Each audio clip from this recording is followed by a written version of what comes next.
Bryce Young has caused a civil war among Carolina Panthers fans. You got 50% of this fan base that believe that after Bryce Young got benched and he took over as QB1 again, he truly turned the corner with how well he played down the stretch of last season. But then you got the other 50% out there that aren't sold on Bryce Young. They believe that the small flashes that he showed last year was nothing but fool's gold. So entering year 3 for Bryce Young, a pivotal season in his career that's going to give us the answers to the biggest question about the Panthers this offseason, which is, has Bryce Young truly turned the corner? Is this finally the guy that they imagined him being when they took him first overall a few years ago after trading away the farm to land him? Me personally, I believe that Bryce Young has turned the corner. But I believe also that Bryce Young isn't going to be the quarterback that the Panthers thought he would be when they took him first overall. And what I mean by that is Bryce Young, I feel, will be a top 16 or better quarterback this year. But he won't be what you expect a first overall pick to be. And I know Panthers fans hate when I compare Bryce Young to C.J. Stroud, but there are just certain throws that C.J. Stroud can make due to his physical abilities that Bryce Young simply can't due to his physical limitations. The dude is 5'10", doesn't have the strongest arm in the world. He's not as athletic as what somebody small his size needs to be to avoid pressure. So essentially, Bryce Young at his best is a Dollar General version of Drew Brees. Nick Saban called him a point guard. He gets the ball out fast. He's like a computer at quarterback. It's kind of like when you go up against Bryce Young, it's like going up against the Madden AI. The dude just knows when everybody is open, when to get the ball out at the right time. He's supposed to throw it with great anticipation. That's what Bryce Young will be at his best. He essentially will be what Tua and Brock Purdy are. And if you can get that level of quarterback out of Bryce Young, that's a win. However, it still is somewhat a L because you expect for better high-level quarterback play from a guy that you essentially trade away Christian McCaffrey and DJ Moore for to get. And Panthers fans this season, if you are one of those people that believe that Bryce Young has turned the corner and you feel like this is the Alabama version of Bryce that you saw in college, you believe this is good enough for you to be a playoff team, and I'll have to say you're a little bit mistaken on that, because even if Bryce Young picks up from where he left off last year this season, he still isn't going to be good enough to overcome the holes that the Panthers have on defense. We still don't know how good this pass rush is going to be. They're banking on a lot of rookies to produce.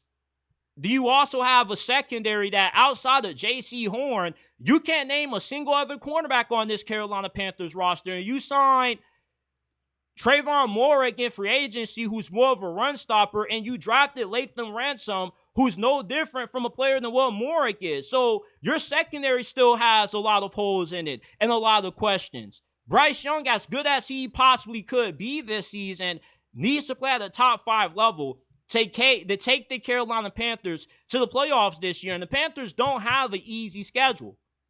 So Bryce Young, unless he just all of a sudden becomes an elite quarterback, he's not going to be good enough to elevate the Carolina Panthers to the postseason.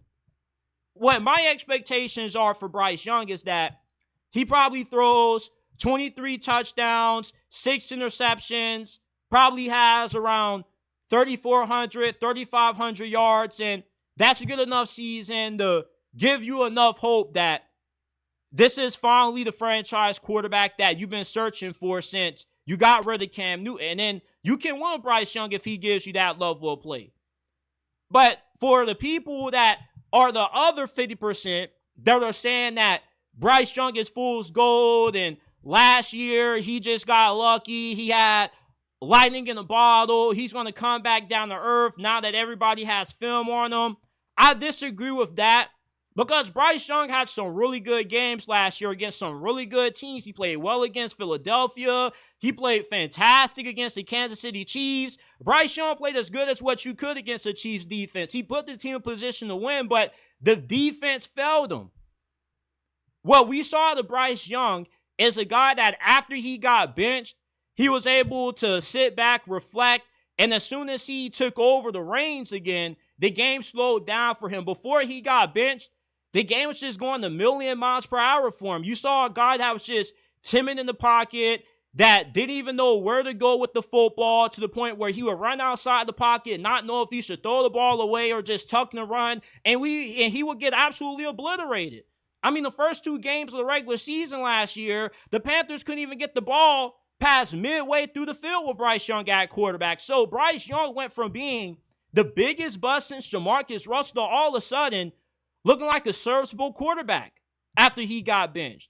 And I don't believe that you just have that level of play out of nowhere and it just all of a sudden goes away the following season. There was something that clicked for Bryce Young last year, and I think that it was that phone call with Rod Wave, but some of y'all may say otherwise. But Dave Canales also was able to better figure out how to put Bryce Young in a system that was advantageous for his abilities. And if Dave Canales continues to build on that, there's really no way we should see Bryce Young regress. So my expectations for Bryce Young is that he's going to be good enough to be the long-term starter for Carolina. And this season, they probably win 7, 8 games, maybe 10 games if the defense looks really good. And then possibly they could win this division because it's not a really good one with how mid the coaching is and how other teams just have a bunch of issues going on. But Bryce Young isn't going to be this kind of game-changing quarterback like a Lamar, Josh Allen, or even Joe Burrow are.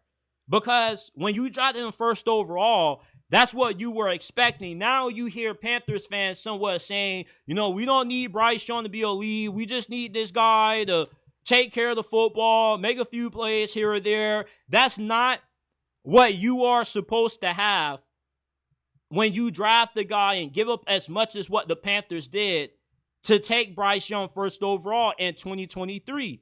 So somewhat Panthers fans are trying to make themselves feel better and kind of retailor their expectations because they know with the limitations Bryce Young has, there is a certain ceiling with him. But if he does reach his ceiling, then you have a really good quarterback, but not one that can elevate the team that has a defense that is a major question mark.